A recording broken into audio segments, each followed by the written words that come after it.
মনোজিৎ মিশ্র নিয়ে কত বলবে?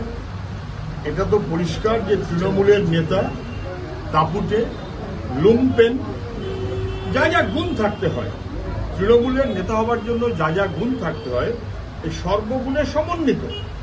তৃণমূল ছাত্র পরিষদ অভিযোগ করেছে, ওয়েবকুপো অভিযোগ করেছে, অধ্যক্ষ অভিযোগ করেছে, অধ্যক্ষের ঘরে ভাঙচুর হয়েছে, পুলিশের কাছে গ্রেপ্তার হয়েছে, এসব বারে বারে হয়েছে, নতুন কোনো কথা।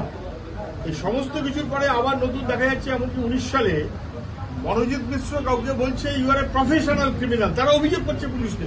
পুলিশ কিন্তু চুপ। যদি প্রফেশনাল ক্রিমিনাল হয় পুলিশ অ্যাকশন নিক তার বিরুদ্ধে, তাহলে কেন এরকম ভাবে থ্রেট করা হচ্ছে তাতে কোনো অ্যাকশন নেই। পুলিশের কোনো 7-5 দায় দায়িত্ব নেই। তৃণমূলের নেতাদের খুশি রাখার মতন করে পুলিশ চলছে। মনোজিৎ প্রোডাক্ট অফ শাসক দল এবং তৃণমূল, এই জয়েন্ট সিন্ডিকেটের প্রোডাক্ট হচ্ছে পুলিশ, তৃণমূল, দুষ্কৃতী, তাদের জয়েন্ট প্রোডাক্ট হচ্ছে মনোজিৎ মিশ্র। এতবার আলোচনা তো কোনো দরকার হয় না। এখন 3 জন অপরাধী পরিষ্কার হলো, এবার 4 নম্বর অপরাধী সিকিউরিটি গার্ড।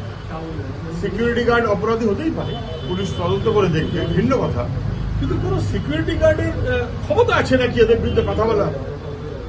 কলেজের প্রিন্সিপাল যার পক্ষে, ভাইস প্রিন্সিপাল যার পক্ষে, ভাইস প্রিন্সিপালের গভর্নিং বডি যার পক্ষে, গভর্নিং বডি চেয়ারম্যান যার কাঁধে হাত দিয়ে ঘুরে বেড়ায়, তার বিরুদ্ধে বলবেটাকে? এখন ওখানকার যে সিকিউরিটি এজেন্সি তারা বলছে আমরা তো অনেকবার অভিযোগ করেছি, আমরা অভিযোগ করে তো কোনো নিরাময় পাইনি। আমি বলছি যে যেখানে যেমনই আইনের পথে যান না কেন, শাসক দলের প্রশ্রয়ে তৃণমূলের অপরাধীরা দাপিয়ে বেড়াচ্ছে। মনোজিৎ মিশ্র একজন না, পশ্চিমবাংলার জায়গায় জায়গায়, কলেজে কলেজে এরকম মনোজিৎ মিশ্র এবং গং বাহিনী পাবেন। আর এদের সবার মাথায় তৃণমূল, এরা তৃণমূলের সম্পদ। মনোজিৎ সম্পর্কে কলেজের প্রিন্সিপাল নিজে অভিযোগ করেছিল, জয়েন্ট সিপি ক্রাইম সম্মত তার কাছে পর্যন্ত অভিযোগ করেছিল, ওরা লালবাজারে পর্যন্ত অভিযোগ করেছিল। আর কোথায় অভিযোগ জানাবেন?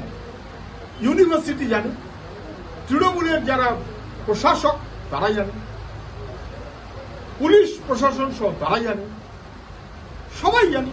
কিন্তু সবাই জানলেও সাক্ষণ মাপ। কেন? কারণ এরা ভোটের সময় ভোট লুট করবে, এরা কলেজে ভর্তির সময় দাদাগিরি করে টাকা উপার্জন করবে, সেই টাকার ভাগ কালীঘাটে দেবে। অতএব এরা স্নেহদণ্ড ভাইপো, স্নেহদণ্ড আরেক কারুর, যাকে জেঠু বলবে, যাকে কাকু বলবে, এই জেঠু কাকুর বাহিনী এবং তার তলায় ভাইপো, ভাইপোদের রাজত্ব।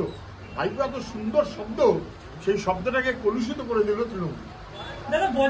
মনোজিৎ মিশ্র বা ইত্যাদি সাউথ ক্যালকাটা ল কলেজের ঘটনার পর অদ্ভুত অদ্ভুত সমস্ত সিদ্ধান্ত হচ্ছে। কি সিদ্ধান্ত হয়েছে? যে আই কার্ড ছাড়া কেউ সাউথ ক্যালকাটা ল কলেজে ঢুকতে পারবে না। যেন মনে হচ্ছে যে মনোজিৎ মিশ্রকে নিয়ে ওই যে ভয়াবহ ঘটনা, ভয়াবহ, ওটা কারা করেছিল? তারা করেছিল, এদের কাছে আই কার্ড আছে। ছাত্রীটি কলেজের ছাত্রী, তার কাছে আই কার্ড আছে। প্রিন্সিপাল এবং ভাইস প্রিন্সিপাল সহ তার বাহিনী, তাদের কাছে আই কার্ড আছে। মনোজিৎ মিশ্র এবং যারা অভিযুক্ত তাদের কাছে আই কার্ড আছে। তাহলে আই কার্ড ছাড়া কেউ ঢুকতে পারবে না, এই কথাটা বলে নতুন লাভ কি হলো? আই কার্ড বলারাই তো করেছে। আই কার্ডকে প্রশ্রয় দিয়েছে মনোজিৎ মিশ্র মারফত তৃণমূলের বড় নেতারা। এখন কি এসবের লাভ আছে আমি জানি না, বোকা বোকা জিনিস। বার কাউন্সিল এখন আলোচনা করছে ছাত্রদের বার কাউন্সিলের মেম্বার করা হবে কি হবে না। আরে অধিকাংশ ছাত্র ভালো, এটা ছাত্রের দোষ নয় যে তাদের মেম্বারশিপ থেকে বাদ দিয়ে দেবে। দোষটা হচ্ছে ক্রিমিনাল হিসেবে তাদের গড়ে তুলেছে তৃণমূলের নেতারা, তাদের স্বার্থে। অপরাধটা তৃণমূলের, অপরাধটা দুষ্কৃতীতে, অপরাধটা পুলিশ প্রশাসনের। তার জন্য বাকি সবাইকে দায়ী করাটা বেঠিক।